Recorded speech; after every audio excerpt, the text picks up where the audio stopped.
अगर आप मलेशिया में हैं और आपको मलेशिया के बारे में ये बातें नहीं पता तो आपको ये वीडियो देखनी चाहिए। अगर आप पाकिस्तान में हैं और मलेशिया आना चाहते हैं तो ये वीडियो आप लाजमी देखें, क्योंकि इस वीडियो में मैं आपको कुछ ऐसी चीज़ें बताऊंगा जो आपको पता होना चाहिए मलेशिया में एंटर होने से पहले। तो अस्सलाम वालेकुम, मैं हूं आपका दोस्त, आपका होस्ट रवेद खान, और आप देख रहे हैं मेरा फेसबुक और यूट्यूब चैनल। दोस्तों, अभी तक अगर आप लोगों ने इस चैनल को सब्सक्राइब नहीं किया तो चैनल को ज़रूर सब्सक्राइब करें, क्योंकि मैं इस चैनल में मलेशिया के बारे में अपडेट करता रहता हूं। और अगर आप लोगों ने मलेशिया की लैंग्वेज सीखनी है तो मेरे इसी चैनल के प्लेलिस्ट में जाएं, वहां पे पूरी जो है वो वीडियोस पढ़िए, learn Malaysian language in Urdu.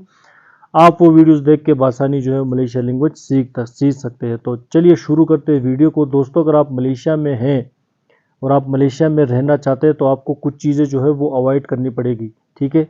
सबसे पहला, इन चीज़ों को अपने आपको जहन में रखना पड़ेगा कि मलेशिया में रह के आपने ये चीज़ें बिल्कुल नहीं करनी, ठीक है। सबसे पहला काम, आपने मलेशिया में रह के किसी पर भी भरोसा नहीं रखना, किसी पर भी आपने भरोसा नहीं करना, क्योंकि मलेशिया एक ऐसी कंट्री है जहाँ पे चाहे वो आपका सका भाई भी हो, वो आपको ज़रूर धोखा देगा या आपके साथ कुछ ऊंच नीच ज़रूर करेगा, क्योंकि मलेशिया बहुत ही अलग तरह की कंट्री है। तो अगर आप यहाँ पे रहना चाहते हैं तो सबसे पहला काम आपको ये करना पड़ेगा कि आपको किसी पे भी भरोसा नहीं करने पर, ठीक है।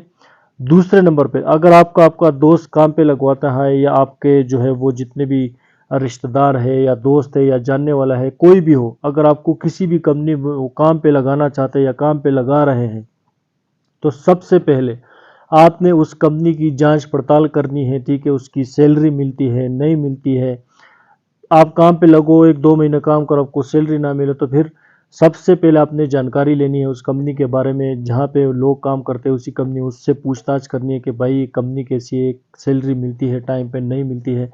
क्योंकि बहुत सारे लोग ऐसे यहाँ पे होते हैं, मैं सबकी बात नहीं कर रहा हूँ लेकिन ऐसे लोग हैं, क्योंकि आपको काम पे लगाते हैं, वो सैलरी खुद लेता है और आपको सैलरी मिलती नहीं है। तो सबसे पहले आपने ये मालूमात लाजमी करनी है, ठीक है। तीसरी बात यह है कि आपको यहाँ पे लड़कियों के साथ कोई छेड़खानी नहीं करनी, क्योंकि यहाँ का कानून जो है वो बहुत ज़्यादा स्ट्रिक्ट है लड़कियों के बारे में। अगर किसी लड़की ने भी आप पे कंप्लेंट कर दी कि यार इसने मुझे छेड़ने की कोशिश की है या इसने मेरे साथ कोई गलत हरकत की है, तो फिर आपको कोई भी छुड़ा नहीं सकता जब तक वो लड़की खुद माफ़ ना कर दे। तो लड़कियों के मामले से आपने बिल्कुल दूर रहना है, ठीक है। तीसरी बात यह है कि आपको जिस एरिया में आप रहते हैं, आपको रात के 9-10 बजे के बाद मलेशिया जो है वो फालतू में अकेले बाहर नहीं घूमना है, ठीक है। अगर आप अकेले बाहर निकल रहे हो तो अपना सामान, बटुआ, मोबाइल वगैरह सब अपने रूम पे छोड़ के बाहर निकलो, क्योंकि यहाँ पे हालात ऐसे हैं कि अब तो खैर पाकिस्तान में भी है, आप लोगों को शायद पता है कि यहाँ ये स्नैचिंग वगैरह बहुत ज़्यादा होती है। तो आपने इससे बच के रहना है। 9-10 बजे के बाद आपने अकेले बाहर नहीं निकलना है। अगर आपका दिल चाहता है निकलने तो आप अपने दोस्तों के साथ निकले, ग्रुप में निकला करें, रात को अकेला ना जाया करें कहीं भी रात को, ठीक है। तीसरी बात, किसी पर भी, कोई भी आदमी हो, कोई भी हो, आपने किसी पे, मैंने पहले भी बताया कि भरोसा नहीं करना है, ठीक है। मलेशिया में बिल्कुल किसी पर भी भरोसा नहीं करना है। पांचवी बात यह कि आपने किसी को पासपोर्ट नहीं देना है। अगर आप आज़ाद वीज़े पे है और आप यहाँ पे काम करने आए हैं, तो अगर आप किसी भी कंपनी में जाते हैं काम करने के लिए तो आपने किसी को अपना पासपोर्ट नहीं देना है, ठीक है। अगर आप कहीं पे भी काम कर रहे हो, चाहे वो रेस्टोरेंट हो, कंपनी हो, कोई कंस्ट्रक्शन की साइड हो, आपने खाली अपने पासपोर्ट की फोटोकॉपी, ठीक है, उसको दे देनी है, लेकिन अपना ओरिजिनल पासपोर्ट अपने पास रखना है। किसी को भी अपना ओरिजिनल पासपोर्ट नहीं देना है, ठीक है। और छठी बात, अगर आप अकेले हैं, कहीं घूमने गए हैं बाहर, तो आपको अकेले टैक्सी में नहीं बैठना चाहिए, ठीक है। आप किसी भी जगह पर हो, घूमने गए हो, तो आप अगर वापस आना चाहते हैं तो आप किसी भी टैक्सी में ना बैठा करें अगर आप अकेले हो, क्योंकि टैक्सी में भी बैठने के बाद आप स्नैचिंग का शिकार हो सकते हैं। तो उसके लिए एक बहुत ज़बरदस्त ऐप है जिसका नाम है ग्रैब। आप उसको गूगल प्ले से डाउनलोड कर सकते हो, उसको इंस्टॉल करके, वो बहुत सिक्योर है। आप उसमें जाके जो है वो अपने लिए एक कार या टैक्सी वगैरह बुक कर सकते हो। लेकिन विदाउट ग्रैब अगर आप हो और अकेले हो तो आप जो है वो अकेले टैक्सी में ना बैठा करें, क्योंकि इससे बेटर है कि आप बस में सफ़र करें लेकिन टैक्सी में सफ़र ना करें, ठीक है।